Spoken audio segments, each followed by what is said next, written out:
presente. Mi nombre es Oscar Raúl y me tocó exponerles el tema de cristalografía y estructuras, fundamentos. Bueno, para comenzar esta sesión y esta exposición, cabe aclarar que en el grupo de quinto año nos tocó exponer 5 temas. El mío, como se explica, está basado en un fundamento de la cristalografía. Bueno, aquí tenemos el índice de nuestra presentación, de mi presentación, perdón. Va a estar basado en una introducción. En el segundo tema vamos a ver simetría cristalina, después planos cristalinos, luego ordenamiento atómico, conclusiones y al final algunas referencias bibliográficas. Bueno, pues tenemos una introducción. La cristalografía es la ciencia que estudia la forma y las propiedades de las sustancias cristalinas. Estudia las propiedades de los sólidos para poder describir su estructura interna o atómica, sus diversas formas y división en clases y sistemas. ¿Alguna vez se preguntarán qué es un sólido, qué es un cristal? Las definiciones son distintas, pero a nivel molecular tienen propiedades similares.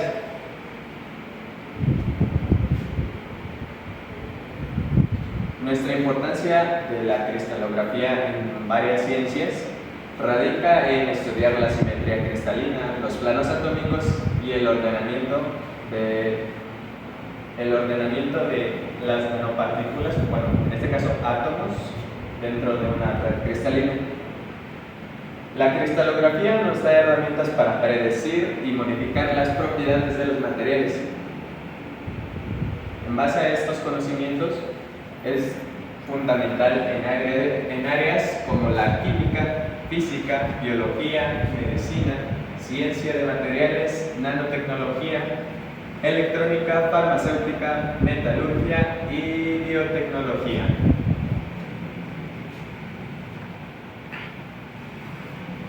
Tenemos un diagrama el cual explica,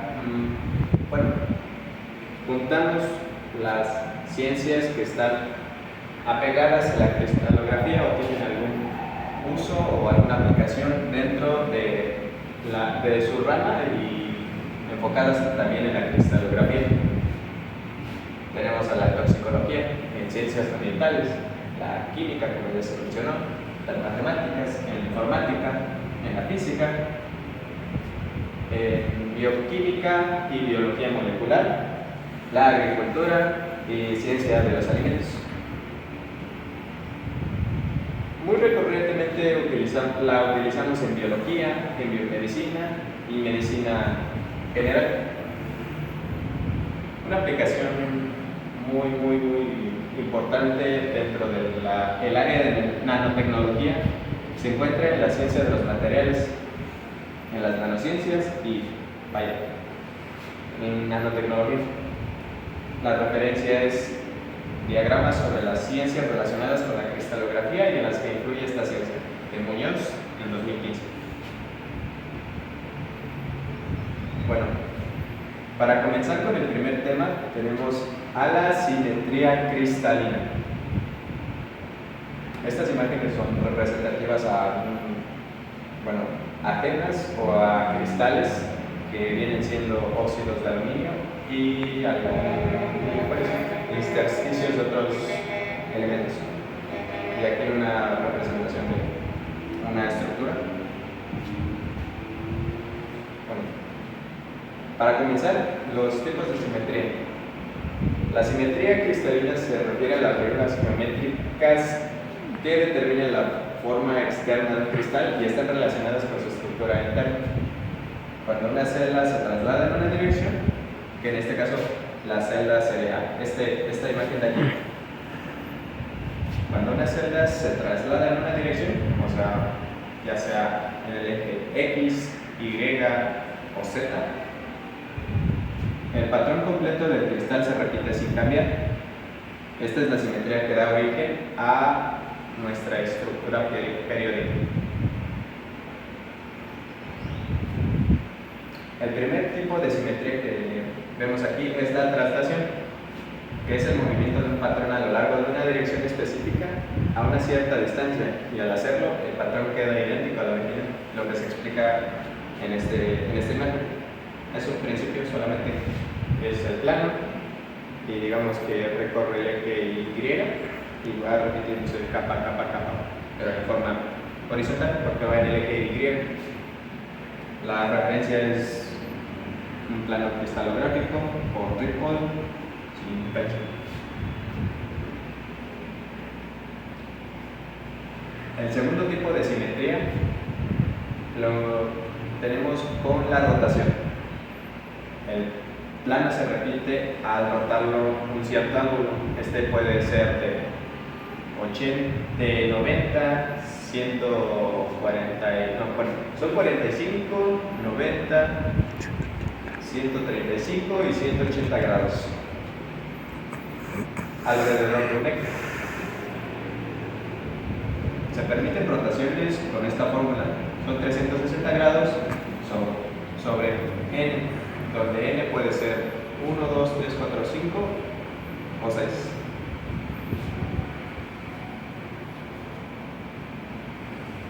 Nuestro siguiente tipo de simetría es la reflexión. Ocurre cuando colocamos un objeto frente a un espejo. La imagen que se forma lo hace sobre la perpendicular al plano de reflexión.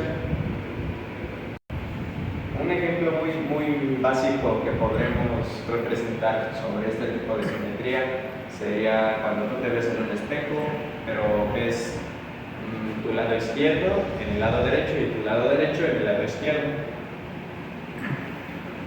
Bueno, la imagen es simétrica, pero por reflexión. Si tú las superpones, haz de cuenta que tienes dos planos y tú las superpones, pues la imagen coincidirá, pero si las pones, digamos, tu imagen del espejo y tu imagen real en un mismo eje, no serán iguales. Y en este caso tenemos esta representación de una molécula. M significa que es el espejo o el punto equidistante de dicho plano. Y pues vaya, la molécula está con este grupo de aquí.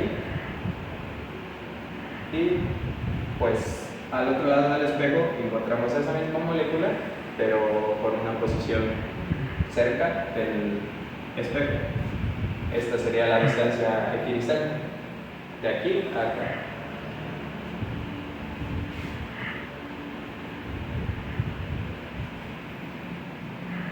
El siguiente tipo de simetría cristalina la encontramos en la inversión. En esta, cada punto del cristal tiene otro punto exactamente opuesto a través de un centro, coordenadas opuestas. Bueno, aquí en este ejemplo podemos ver una molécula de ciclohexano, en el cual esta molécula de aquí, junto con su radical, con el hidrógeno, en este caso serían 6 carbonos, y cada carbono tendrá hidrógeno añadido. Si comparamos esta distancia de aquí a acá y de aquí a acá, tendremos que esta imagen, al doblarla, digamos, tomas esta parte y la doblas con una hoja, coincidirá con la forma de esta otra molécula de aquí. Esa sería una simetría de inversión. Existen 32 clases cristalinas, que son grupos de operaciones de simetría que se pueden realizar en un cristal sin cambiar su apariencia externa. Estas clases cristalinas se agrupan en los 7 sistemas cristalinos que ya conocemos, los cuales son cúbico, trigonal, tetragonal, hexagonal, ortorrómbico, monoclínico y triclínico. Bueno, aquí otro ejemplo que tenemos es que imagina que viajas en línea recta desde un átomo atravesando el centro, o sea, desde este átomo hasta el centro. y encuentras otro igual justo en la posición opuesta. Entonces recorres desde este átomo, tu punto de partida es este átomo inicial, recorres el centro y encuentras otro átomo justo en la posición opuesta, que en este caso van a ser coordenadas opuestas a la del punto de inicio. Eso es una simetría de inversión.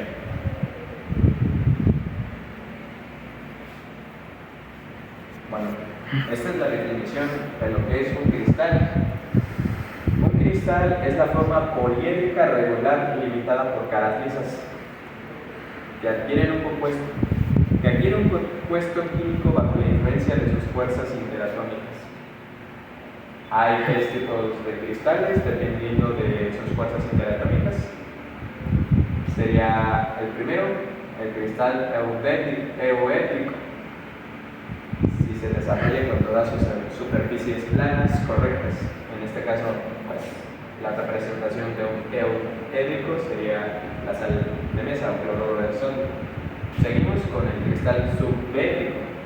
Si las circunstancias solo han permitido la formación de una parte del cristal, no de todo el cristal en general, sino que sería una forma amorfa y cristalina en dos fases similares.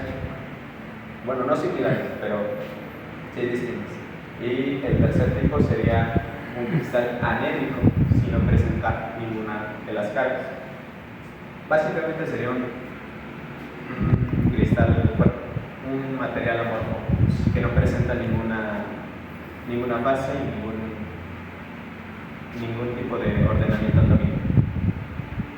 Aquí en la imagen tenemos la representación de este tipo de cristal, que sería el cristal euédrico, en donde todas las caras y por las fuerzas interatómicas del mismo material se han formado superficies planas correctas. La referencia fue tomada de ejemplos de cristales en cloruro de sodio, sal de mesa, por García en 2020. Los ejes de simetría. Tenemos un concepto que se llama ejes de simetría, en el que consiste que un eje de simetría es una línea imaginaria que divide una forma en dos partes iguales, como se alcanza a ver en este triángulo, en este rectángulo y en este cuadrado, que en el rectángulo tenemos dos ejes de simetría y en el cuadrado tenemos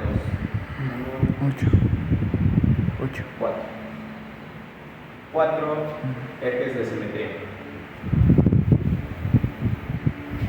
Esto de modo de que cada punto de una de sus partes es equidistante, o sea que las distancias entre el punto de aquí, acá, al centro, son iguales. Bueno, si nosotros tomamos en consideración que este es el eje de simetría del triángulo y lo doblamos o lo plegamos hacia el otro lado, tendremos que coinciden las dos formas. En este rectángulo también, si tomamos este eje de simetría y lo doblamos hacia allá, las dos partes de este rectángulo coinciden, o si lo cortamos desde el centro y la doblamos hacia arriba, coinciden. También en este cuadrado. Esto de modo de que cada punto de una de sus partes es equidistante, o sea que las distancias entre el punto de aquí, acá, al centro, son iguales. Bueno, si nosotros tomamos en consideración que este es el eje de simetría del triángulo y lo doblamos o lo plegamos hacia el otro lado, tendremos que coinciden las dos formas.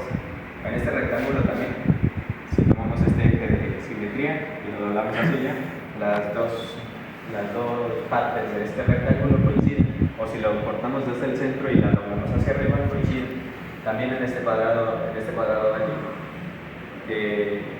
sus ejes de simetría serían en diagonales o perpendicular horizontal y vertical.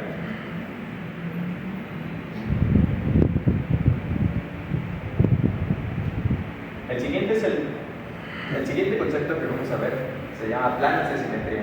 Este concepto es también fundamental en redes cristalinas, ya que nos permite determinar ciertas propiedades del material, dependiendo hasta su composición química y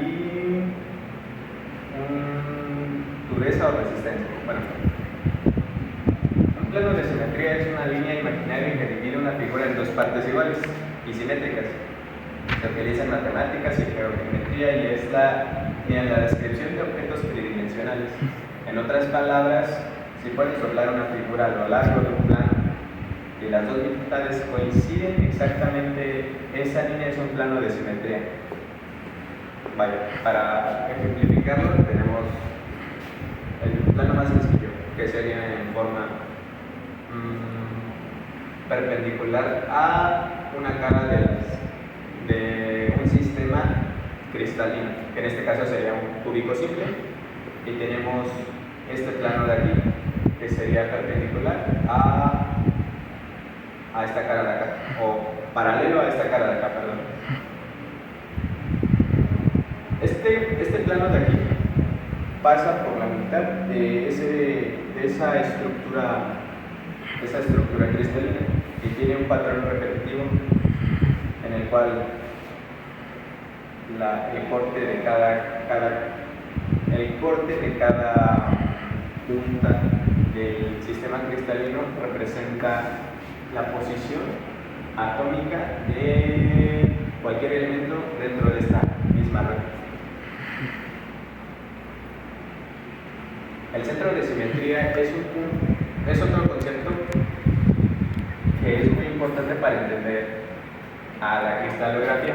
Es un punto dentro de la estructura cristalina que, al ser considerado como punto de referencia, permite que una parte del cristal se refleje a través de él, creando una imagen de espejo idéntica a la otra parte del cristal. Es como si tuvieras dos figuras, pero tú sabes y tú inconscientemente dices, ok, son similares, y tú lo compruebas.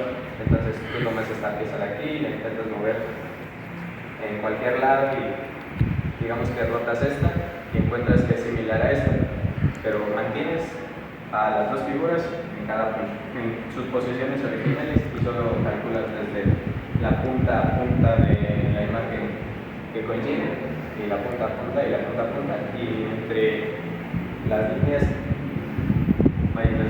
que coincidan y entre esas líneas trazadas va a haber un punto o centro de simetría.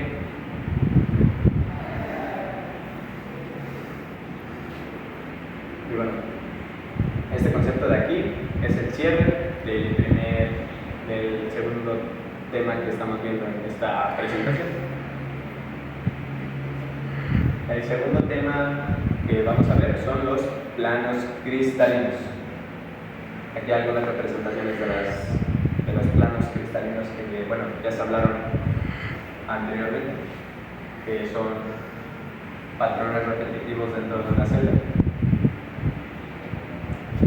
Los planos cristalinos o cristalográficos son planos que contienen átomos dentro de la estructura cristalina del material.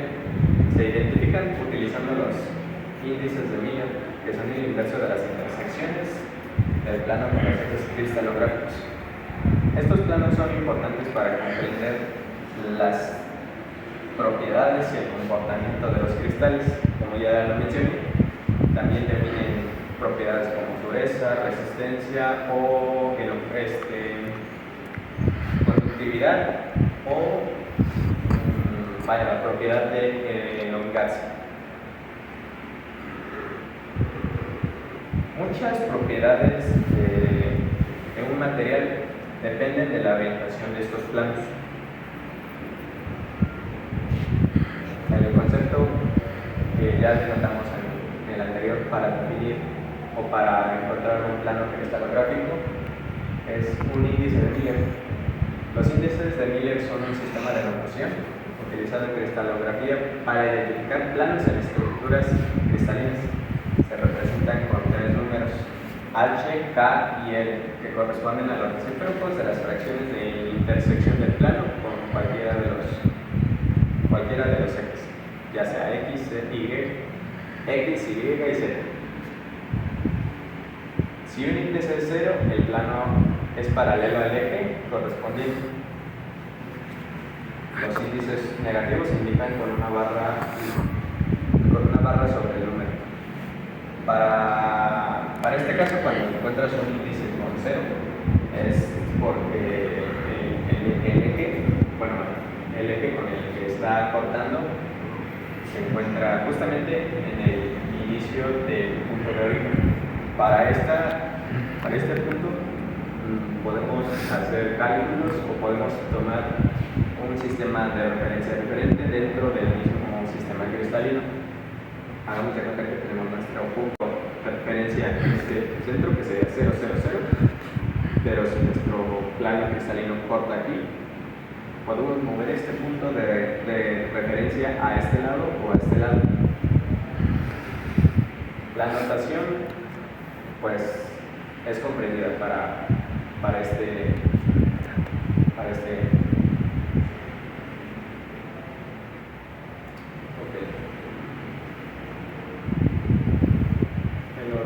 bueno,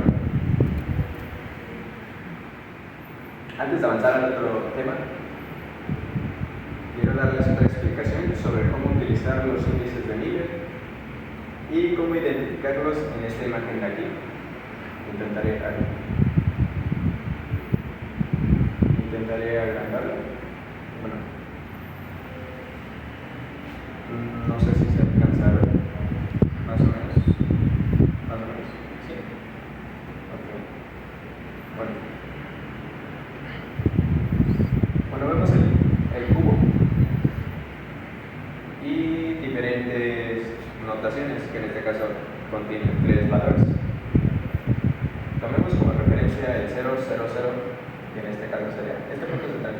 Este es el eje X, el eje Y es de aquí hacia acá, el eje Z va de abajo hacia arriba. ¿Okay? Para representar un punto una posición atómica, podemos decir que en este punto el átomo se encuentra en la posición 0, 0, 0, X en 0, Y en 0 y Z en 0. Para la siguiente tenemos que acá arriba, este átomo de aquí lo podemos describir con la posición X en 0, porque no se mueve hacia adelante, Y en 0, porque tampoco se mueve hacia acá, hacia la derecha, pero sí se ha movido una posición hacia el eje Z. En el eje Z. Vamos a describir este punto de acá. Desde la esquina del cubo, pero en la parte frontal. Es 1, 1, 1. Indica que se movió una posición hacia X, una posición hacia Y volvió a subir una posición hacia Z, el eje Z. Entonces se encuentra en este espacio de aquí. Y también lo representamos, y también podemos representar posiciones en la mitad, en un tercio de nuestro cubo, o un cuarto, vaya, las posiciones en las que se puedan imaginar y en donde se puede encontrar un átomo. En este caso tenemos a este átomo de aquí, que se encuentra en un medio, 1, 0. Lo que significa que se ha movido a un medio de la distancia total de esta celda cristalina. Se ha movido un medio, se ha movido 1 en Y 0 en Z. Entonces este átomo quedará en esta posición de aquí y ahí se mantendrá. Nos dice que los planos cristalográficos son el recíproco de las posiciones. En este caso, para identificar en este plano de aquí, para un medio 1 y 0, contamos con invertir los valores de cada eje. Entonces, el recíproco de un medio es 2, el recíproco de 1 es 1 y el recíproco de 0 será 0, porque no tiene recíproco como tal. Entonces será, para un plano cristalográfico, será representado como 2, 1, 0. Este punto de acá para encontrar su recíproco en el plano cristalográfico será su recíproco de 1, su recíproco de 1 y su recíproco de 1, que quedaría 1, 1, 1. Bueno, el siguiente, el ordenamiento atómico. El tercer tema de esta presentación se llama ordenamiento atómico. Las imágenes no se alcanzan a distinguir. Bueno, aquí están los modelos atómicos y algunos tipos de ordenamientos cristalinos.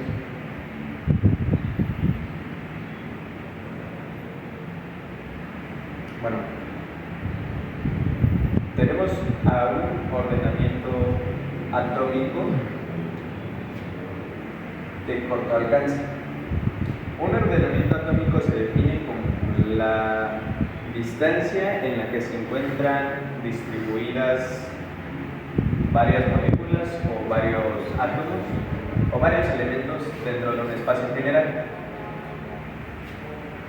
Tenemos dos tipos de distribuciones en el espacio para describir a los ordenamientos atómicos y 7 clasificaciones de sistemas cristalinos en los cuales se tienen parámetros y ángulos de...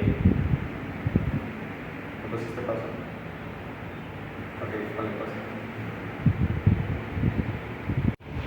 Bueno, retomamos después de este corte. Hubo un problema técnico. Nos quedamos en el tipo de ordenamiento. Bueno, más que nada que es un tipo, es una clasificación de un ordenamiento atómico, en el cual, volvemos a repetirlo, los átomos están organizados de forma regular, solo con sus vecinos inmediatos, como en una molécula de agua, en la cual están entrelazados. Vaya, aquí, este ejemplo, el oxígeno y los hidrógenos. Sus vecinos, que serán otras moléculas de agua, también estarán entrelazados por fuerzas muy débiles, que serían fuerzas de Van der Waals o fuerzas iónicas. Porque cabe recalcar y cabe recordar que todos sabemos que la carga eléctrica de nuestro átomo de oxígeno es negativa, es electronegativamente más fuerte que los átomos de hidrógeno. En este caso, los átomos de hidrógeno van a tener menos electrones por la cantidad de protones que se encuentran en su núcleo. Vaya, la cantidad de protones en un átomo de hidrógeno es solo uno, a comparación de tener 16 protones dentro de su átomo que tiene el oxígeno. Entonces estas cargas se verán representadas por una polaridad negativa abajo en el oxígeno y polaridad positiva arriba en los hidrógenos. Estas cargas estarán atraídas por otras cargas, por cargas opuestas de sus vecinas, que en este caso las cargas negativas de los oxígenos se sentirán atraídas por las cargas positivas de los hidrógenos. Pero estas fuerzas serán muy débiles. Este tipo de ordenamiento es propio de los materiales amorfos, como el vidrio, que básicamente no es un cristal como tal. Se define, muchos le decimos cristal, pero no es un cristal. ¿Por qué? Porque dentro de su estructura cristalina hay celdas o redes disparejas. No son realmente cristalinas, son amorfas. Otro ejemplo que tenemos, que un átomo siempre tiene 4 o 6 vecinos, pero no hay patrón regular más allá de eso. Como lo podemos ver aquí, digamos que en esta molécula de aquí, que tiene 5 vecinos, pero no va a haber ningún patrón. Esta fase la podemos representar como una fase líquida. Podríamos decir que los líquidos son ordenamientos atómicos de corto alcance. Remontándome un poquito más sobre este tipo de ordenamiento atómico,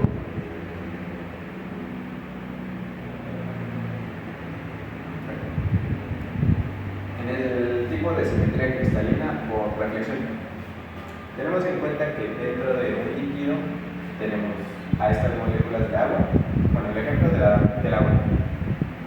Encontraremos moléculas muy dispersas en todo el espacio que abarca nuestro volumen de líquido, pero tendríamos aún una simetría de reflexión. Podemos encontrar una simetría de reflexión dentro de este sistema, de este volumen de agua. Algunas veces podría estar en esta posición y otra molécula podría estar en otra posición, bueno, inversa a la que tenemos originalmente.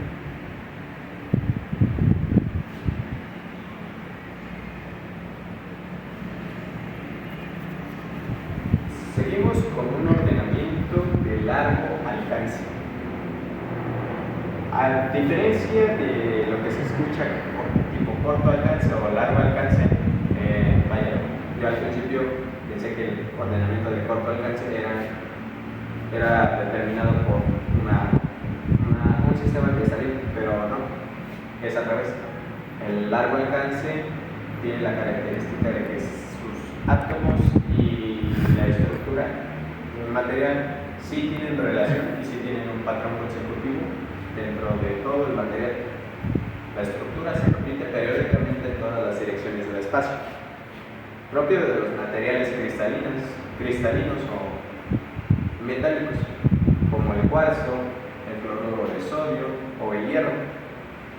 Esta repetición da lugar a una red cristalina y se describe mediante una celda unitaria, que en este caso de aquí sería bidimensionalmente sería este cuadro de aquí, o podemos tomar la parte más grande, y tridimensionalmente sería el cubito que está en este espacio de aquí, o podemos tomar 8 cubitos o 4 cubitos, depende del análisis o de lo que requieras analizar. En este caso, esta sí es una estructura cristalina, no es amorfa. Ya les diré mucho el concepto. Bueno, como se alcanza a ver, aquí pues esta estructura es una estructura cúbica simple. Regresando y remontando de nuevo a una diapositiva anterior, en donde podemos ver una simetría cristalina, que sería el tipo de simetría de traslación. Podemos representar a la celda unitaria como este pedacito de bidimensional. Hagamos de cuenta que hay un átomo aquí, acá y acá. Esa sería nuestra celda unitaria bidimensional. Si nosotros repetimos ese patrón hacia atrás, hacia adelante, hacia la derecha, hacia la izquierda, hacia arriba o hacia abajo,